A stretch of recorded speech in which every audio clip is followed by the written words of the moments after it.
Bonsoir Jean-Christophe Lagarde, vous êtes président de l'UDI, député de Seine-Saint-Denis et vous faites partie de cette délégation de parlementaires qui a été reçue aujourd'hui à Matignon. Qu'est-ce que vous réclamez concrètement ?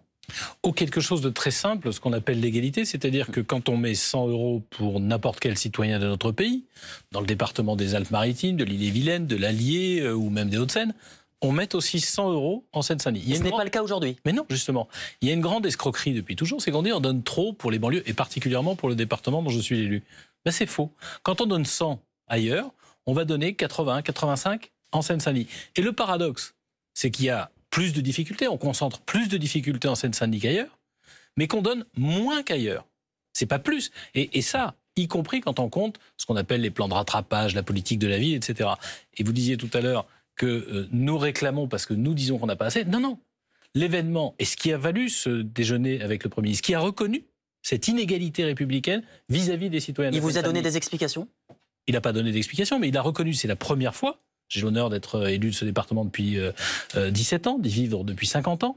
C'est la première fois qu'un chef de gouvernement reconnaît qu'on met moins de moyens là où il y en aurait plus besoin. Alors, qu'est-ce que vous avez obtenu ? Et, l'initiative ne vient pas des parlementaires de Seine-Saint-Denis à l'origine, c'est un rapport parlementaire qui est fait par des députés, dont François Cornu-Gentille, député sérieux, qui ont constaté et qui eux-mêmes sont effarés de se rendre compte que, par exemple, il y a 2 fois moins de policiers en Seine-Saint-Denis qu'à Paris, que la criminalité ne le justifie pas. Qu'un gamin qui va à l'école, il a en face de lui des professeurs qui sont moins qualifiés, moins formés, moins payés. Bref, on met moins d'argent sur des enfants qui pourtant ont sans doute plus de difficultés scolaires potentielles.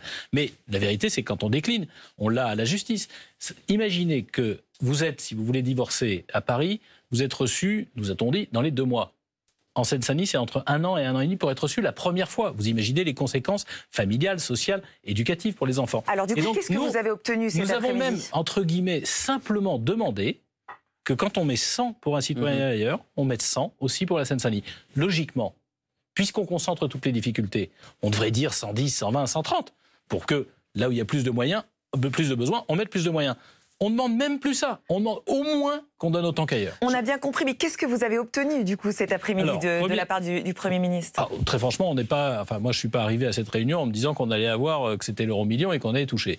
Mais le fait que le Premier ministre reconnaisse qu'en réalité, il y a un département de France où les citoyens sont maltraités, sont victimes de discrimination de la part de l'État dans toutes ses missions d'éducation, de police, de justice, de santé, etc., ça l'oblige à bouger. Et il a dit qu'il allait travailler avec son gouvernement et qu'il revenait vers nous, en tant que représentant évidemment de ce 1,5 million de citoyens, qu'il revenait vers nous pour trouver des solutions. Il a dit que ça ne serait pas rapide, mais en tout état de cause, il est maintenant, entre guillemets, obligé de bouger. On ne peut pas dire que nous sommes discriminés, qu'on est dans l'inégalité et qu'on va maintenir cette situation. Pour qu'on comprenne bien, Jean-Christophe Lagarde, il y a un impact, selon vous, entre ce manque d'effectifs dans la fonction publique dans votre département et le chômage, l'insécurité ? D'abord, ce n'est pas un impact, c'est une bombe. Quand vous allez à l'hôpital pour être soigné, vous n'êtes pas traité dans la même situation que dans les autres hôpitaux de France. Et déjà, ces hôpitaux sont en difficulté. Quand vous voulez divorcer, je viens de vous l'expliquer. Et on peut décliner comme ça.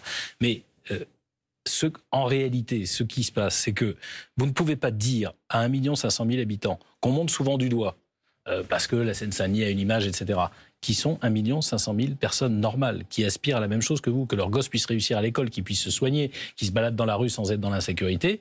On ne peut pas leur dire, à vous, on donnera moins parce que vous êtes pauvres, parce que les décideurs, les gens qui ont les moyens, ceux qui sont dans la haute sphère de la société, ils n'habitent pas chez vous, et donc on ne regarde pas ce que vous êtes. La perspective, elle va et pardon, c'est pas ce gouvernement. Ça fait 40 ans que ça dure. Donc forcément, on a accumulé les moyens d'une bombe. Et vous savez pourquoi ça tient ? Ça tient pour une seule raison. Les maires, d'abord, qui sont des véritables héros, les 40 maires de la Seine-Saint-Denis, j'en ai fait partie il y a quelques mois encore, des associations et beaucoup de fonctionnaires d'État. Et il n'y a pas que la quantité, c'est ce que j'ai dit au Premier ministre. Il y a la qualité.